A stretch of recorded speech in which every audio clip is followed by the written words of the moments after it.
Oi, bom dia para você. O Record News Rural está no ar. Você está cansado de sentir dores ou ter dificuldade para se locomover? Então, você precisa tomar o Ora Pronobis em pó da Francis Life, que te ajuda com apenas uma medida diária. Isso mesmo. Dá só uma olhada nesse recado da Lelê e do Edu Guedes. Edu, o Ora Pronobis, que auxilia no alívio das dores nas juntas, articulações, agora é em pó. Então, as vitaminas, minerais, proteína, agora é tudo dissolvido na água. Muito mais fácil de tomar, né, Lelê? Muito, e o Ora Pronobis, você sabe, né? É um dos maiores anti-inflamatórios que existe, combatendo dores da artrite, artrose. E com a cúrcuma, que é um antioxidante, ajuda a fortalecer o sistema imunológico, controlar o diabetes, a pressão alta. Saúde com Ora Pronobis. Da Francis Life. Quem ainda não experimentou, é só ligar no 0800 771 4646 ou acessar esse QR Code da tela para adquirir o seu. Viu só, gente? Como o Ora Pronobis pode beneficiar a sua saúde? Então ligue agora e experimente o Ora Pronobis em pó mais concentrado e com sabor de limão. E tem promoção, você ganha 70% de desconto, leva junto um exclusivo livro de receitas do Edu Guedes e de brinde o gel Ora Pronobis, que ajuda agindo localmente na dor. Ligue 0800 771 4646. Ora Pronobis é da Francis Life. O Brasil produziu mais de 960 mil toneladas de peixe em 2024. Um relatório divulgado nesta quarta-feira mostra que o país já é o quarto maior produtor de tilápia no mundo. É no Rio Grande, em Rifaina, interior paulista, onde fica uma das maiores produções de tilápia do país. No berçário, os peixes que acabaram de nascer se desenvolvem com ração especial. Quando crescem um pouco, são vacinados para evitar doenças. Só depois seguem para os tanques de engorda. Quando atingem 1 quilo, estão prontos para o abate. No ano passado, mais de 9 mil toneladas de tilápia saíram desses tanques. Metade da produção foi exportada para os Estados Unidos e Canadá. Do rio até as prateleiras dos supermercados. Na América do Norte, o pescado brasileiro chega fresco em até 48 horas. O Brasil produziu no ano passado mais de 968 mil toneladas de peixe e a tilápia representa cerca de 70% da piscicultura brasileira, o que coloca o país na 4ª posição mundial na produção dessa espécie, atrás da China, Filipinas e Egito. O levantamento faz parte do Anuário Peixe BR 2025. Todos os aviões praticamente que estão saindo aqui do aeroporto de Guarulhos ou do aeroporto de Campinas, pode perguntar para o comandante que a barriga do avião está cheio de filé de tilápia fresca. Na última década, a produção nacional cresceu, em média, 10% ao ano.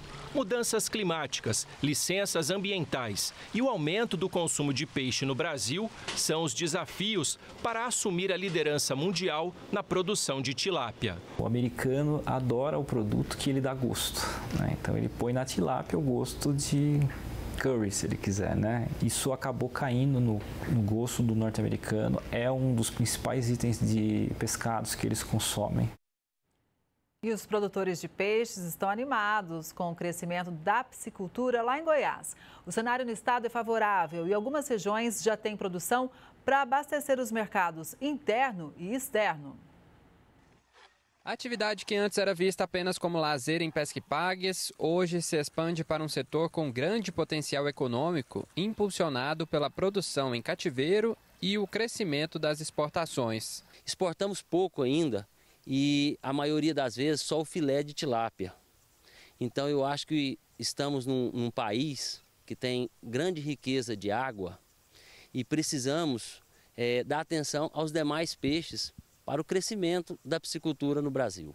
A produção de peixes em cativeiro tem ganhado espaço entre empreendedores goianos. Além de garantir um produto fresco e de qualidade, a produção controlada abastece os mercados interno e externo. Nós estamos há 24 anos no mercado de alevinagem, passamos por diversos fatores climáticos, fatores ambientais, e hoje estamos caminhando, ainda em passos lentos, mas estamos num bom caminho para sempre estar aumentando a produção já que temos o cliente, estamos num lugar bem definido hoje, temos a clientela hoje formada, bastante produtores para o mercado de peixe, para produção para pesca e pague ou peixarias. Mesmo que ainda com um volume modesto, Goiás registrou cerca de 110 mil dólares em exportações de peixes no ano de 2023, o equivalente a mais ou menos R$500 milhão. O estado começa a despertar essa possibilidade com uma crescente no mercado internacional. O estado, que é rico em recursos hídricos, clima favorável, logística privilegiada, por estar no centro do Brasil, talvez ainda não tenha despertado de forma profissional para essa possibilidade. Apesar de que temos produto de qualidade, empresas completamente capazes e eficazes para exportar para qualquer lugar do mundo, como já foi feito e comprovado. Mas aqui, sem sombra de dúvida, Goiás tem aumentado sim a sua participação. A tilápia é o grande destaque das exportações brasileiras, representando 92% do total enviado ao exterior. Estados Unidos, Peru, China, Japão e Taiwan estão entre os principais destinos desse pescado que, apesar de originário da África, conquistou o paladar internacional. O caldo filé é muito saboroso, é uma carne sem espinho, uma carne de sabor ímpar e o crescimento dela em 6 meses. Você consegue fazer um filé de tilápia em 6 meses. Seja para o lazer, consumo local ou exportação, o mercado de peixes em Goiás mostra que está pronto para crescer ainda mais, conectando tradição e inovação. Para a dona Maria do Carmo, que é dona desse Pesque Pague aqui em Caldas Novas, a criação de peixes é algo que já faz parte da história dela. A gente gosta mesmo, sabe? Gosta da natureza, gosta dos peixes. E quem que não gosta de comer um peixe, né? Que é muito bom para a saúde. Sim. Essa é a minha vida, todos os dias aqui no Pesque Pague. A queda do preço do café no exterior pressiona as cotações aqui no mercado interno.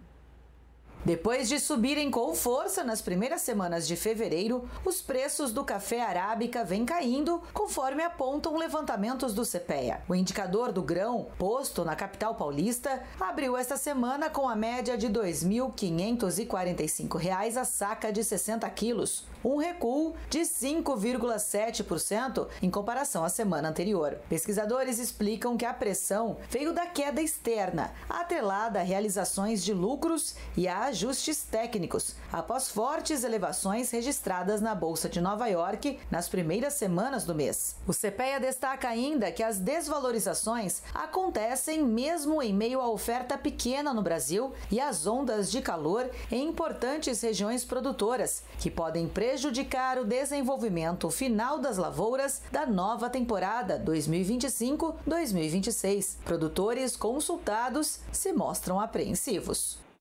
Você está cansado de sentir dores ou ter dificuldade para se locomover?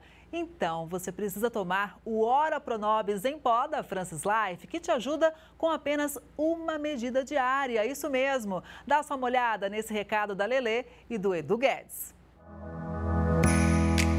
Edu, o Ora Pronobis, que auxilia no alívio das dores nas juntas, articulações, agora é em pó. Então, as vitaminas, minerais, proteína, agora é tudo dissolvido na água.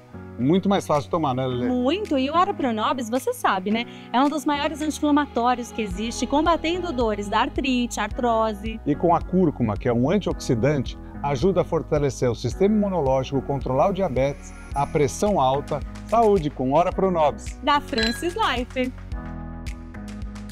Quem ainda não experimentou, é só ligar no 0800 771 4646 ou acessar esse QR Code da tela para adquirir o seu. Viu só, gente? Como o Ora Pronobis pode beneficiar a sua saúde? Então ligue agora e experimente o Ora Pronobis em pó mais concentrado e com sabor de limão. E tem promoção, você ganha 70% de desconto, leva junto um exclusivo livro de receitas do Edu Guedes e de brinde o gel Ora Pronobis, que ajuda agindo localmente na dor. Ligue 0800 771 4646. Ora Pronobis é da Francis Life. O Record News Rural tem acompanhado tudo sobre o Plano Safra e também sobre a medida provisória que libera mais de 4 bilhões de reais, já que os recursos do Plano Safra estavam suspensos pelo Tribunal de Contas da União, porque o orçamento deste ano ainda não foi aprovado pelo Congresso Nacional. Alguns representantes do setor querem mudanças da forma de financiamento. O fato é que o campo não pode esperar. Tem época certa para plantar e também para colher. Então, quem chega para fazer uma análise desse cenário atual é o Marcelo Winter, que é advogado e professor do Instituto Brasileiro de Direito do Agronegócio. Marcelo, bom dia. Seja muito bem-vindo ao Record News Rural. Bom dia, Kelly. Bom dia a todos que nos assistem. É um prazer estar aqui com vocês. Marcelo, esse impasse em relação ao acesso do crédito já começou, inclusive, há algum tempo, né? No ano passado, o setor reclamou bastante, por exemplo, do atraso do Plano Safra, né? Exato, Kelly. Na verdade, tudo isso é gerado por uma política negligente do governo, né? Uma política fiscal negligente e que deixa o Plano Safra em segundo plano, né? O Plano Safra, que deveria ser prioridade do governo, prioridade do nosso país, que é um país movido, né? Cuja força motriz é o agronegócio e deveria ser privilegiado, né? Ele é deixado de lado, né? Então, quando acontece esses cenários de alta de juros, né? Ou eventual atraso na aprovação da lei orçamentária, o governo acaba descontando no agronegócio e suspendendo, né, as linhas ou a subvenção do crédito rural, como aconteceu na semana passada. Então, isso é um efeito esperado em função do histórico da política fiscal do governo atual. Tão simples quanto isso. Agora, Marcelo, de qualquer forma, né, é preciso ter esse orçamento aprovado, né? As entidades estão preocupadas, obviamente, né? Mas o setor também deve se organizar para, de alguma forma, pressionar os parlamentares. Como que o setor hoje se organiza, né? Ou deve se organizar para conseguir uma agilidade e não ficar na mão, né? Porque, como eu mencionei no começo, o campo não espera, tem época certa para plantar, né? É isso, Kelly. E, na verdade, né, cabe às entidades de classe, né, ou até a FPA, a Frente Parlamentar da Agropecuária, e foi isso que a FPA fez nesse meio tempo, né, entre o bloqueio da subvenção da semana passada e essa semana, né, a FPA fez uma pressão considerável no Ministério da Agricultura face ao governo, né, e conseguiu ali tirar uma medida provisória essa semana que desbloqueou, melhor, né, que liberou parte de créditos extraordinários de uma volumetria de 4 bilhões, né? É um alento limitado, é um alento temporário, né? Mas é um ganho para o setor, né? De toda sorte, cabe a essas entidades de classe fazer um esforço perante o governo para a gente ter um plano safra, né, mais bem organizado, né, e privilegiado. Então, é isso que está acontecendo e a MP veio nesse sentido essa semana. A gente pode dizer que essa medida provisória, então, é como um remédio urgente de última hora, mas que não traz a cura? Ou seja, ainda não resolve as demandas? Perfeito, Kelly. Ela não reverte o bloqueio da semana passada. Veja bem, o bloqueio da semana passada teve o condão de bloquear ou suspender praticamente 50 bilhões de crédito, né, que estava aprovado, que ia ser destinado aos produtores, ainda mais num momento tão sensível quanto esse, que a gente está num período de safra verão, né, projetando a entrada da safra inverno, culturas como café, o setor sucrocoleiro demandando crédito. Então, essa medida, ela vem num valor muito limitado, perto do que foi congelado, perto do que foi bloqueado. Então, a gente está falando de 4 bilhões, perto de 50 bilhões bloqueado, e a CNA já tinha antecipado que a demanda do setor é de aproximadamente 20 bilhões de crédito. Ou seja, a gente tem um déficit aqui de crédito rural muito considerável, né? O que o produtor vai fazer? O que o setor produtivo vai fazer agora, né? Ele vai ter que ir ao mercado, né, conseguir crédito a juros livres, né, que estão se aproximando de 20%, por exemplo. Então, o efeito é muito ruim, é muito prejudicial, menos recursos do mercado, né? Digo, recursos acessíveis, representa menos produção, menos tecnologia no campo, consequentemente, menos oferta de produto, né? O que faz com que o preço aumente, a inflação aumente e os juros tenham que aumentar também. Você veja, é um risco cíclico, né? Então, isso é muito, muito complicado, muito prejudicial para o setor. Marcelo, então, só para a gente pensar algo do que você já disse a mais, né? Para o consumidor agora, final, entender, né? A gente fala para o agro e também, obviamente, o consumidor faz parte disso tudo. Quando o produtor tem um acesso ao crédito que está custando mais caro, obviamente, o custo de produção dele vai ser maior. E isso acaba sendo repassado para quem? Para quem compra lá no supermercado, né? É isso, é uma lógica cíclica, né? De novo, sem ser repetitivo, mas menos recurso disponível ao produtor, ele vai aplicar menos tecnologia na produção, né? Ou seja, é menos produção, né? E, obviamente, o preço aumenta, porque você tem menos oferta e a demanda não diminui. Pelo contrário, a demanda por alimentos sempre aumenta, né? Diminuindo a oferta, a gente tem uma inflação aumentando. A inflação já está enorme aqui no país, né? E esse cenário, ele potencializa o aumento dessa inflação. E como você controla a inflação? Aumentando juros, né? Ou mantendo juros num patamar super elevado. Então, isso afeta diretamente o consumidor. Ou seja, né, tem que ter uma articulação melhor entre o governo e o Congresso também votar esse orçamento de vez, porque senão penaliza todo mundo e tem fatores internacionais pesando também na conta do produtor, né? Câmbio alto, muitos insumos foram comprados com dólar lá nas alturas, né? Um cenário internacional desafiador, né? Com a União Europeia fazendo cada vez mais exigência. Então, muitos fatores entram nessa conta que tornam os desafios da porteira para dentro ainda maiores, né? Com certeza, Kelly. São vários elementos que, somados, geram esse cenário adverso para o setor esse ano.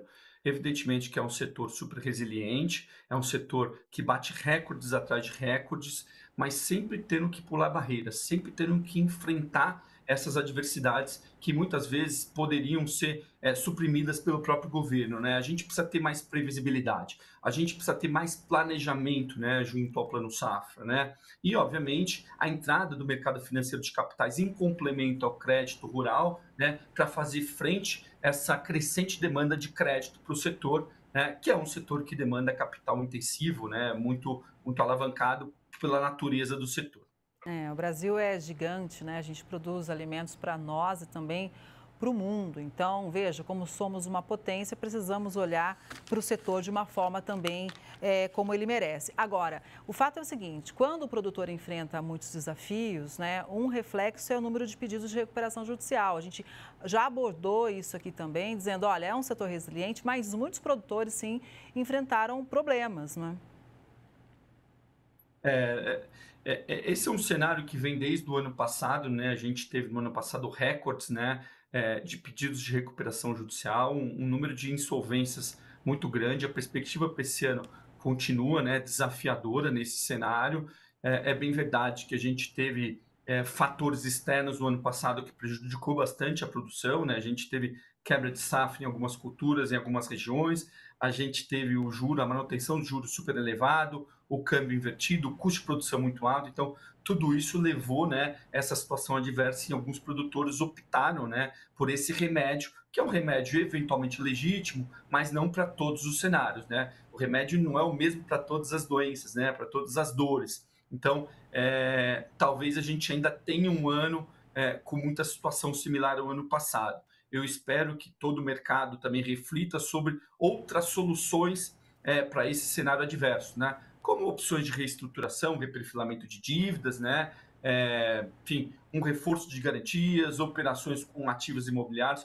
Eu acho que a gente tem um caminho para evitar um cenário tão adverso quanto do ano passado em termos de insolvência no setor. Até porque, Marcelo, é preciso olhar com muita atenção mesmo, porque cada cultura tem determinadas exigências e cada região do país também, né? Nós somos um país gigante e muito diverso. Então, é preciso ter um olhar atento, né, para realmente atender à necessidade.